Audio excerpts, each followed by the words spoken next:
wala naman ni rin bakang ere. Kahit konti lang nagatas ay magbigay. Walang pakinabang. Kaya pinagbibili rin bukid eh. Ang sungit naman ng mister ko.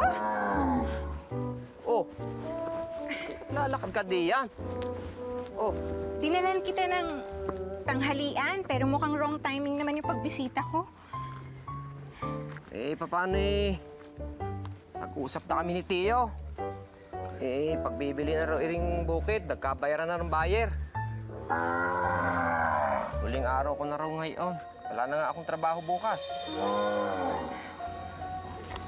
Okay lang yun. Hindi siguro itong trabaho na para sa'yo. Naniniwala ako na may mas magandang pagkakataong naghihintay. Totoo yan. Oo! Kaya huwag ka nang masungit dyan. Smile! Nasisira yung pagkapogi mo kapag nakasimangot ka eh. Ngayon, mag-sorry ka kay Claribel.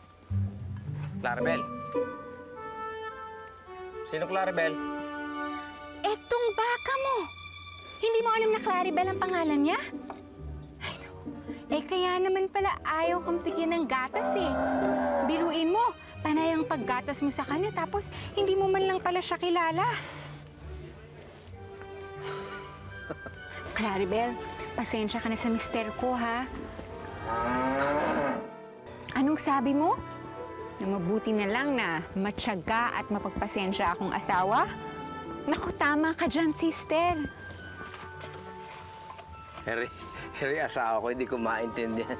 Nakikipag-usap sa mga hayop. Para naman siya naiintindihan. Mateo, naiintindihan tayo ng mga hayop. At kaya mo rin silang intindihin kung gugustuhin mo. Ganon. May paparamdam nila sa'yo yung gusto nilang sabihin.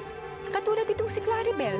Gusto lang naman niya ng konting karinyo, ng konting paglalambing, at makakatulong din kung makikiusap ka sa kanya.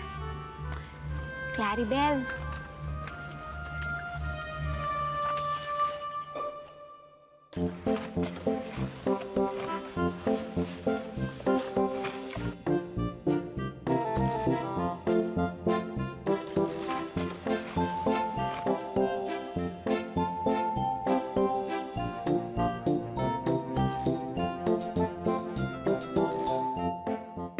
Ngayon, naniniwala ka na sa akin.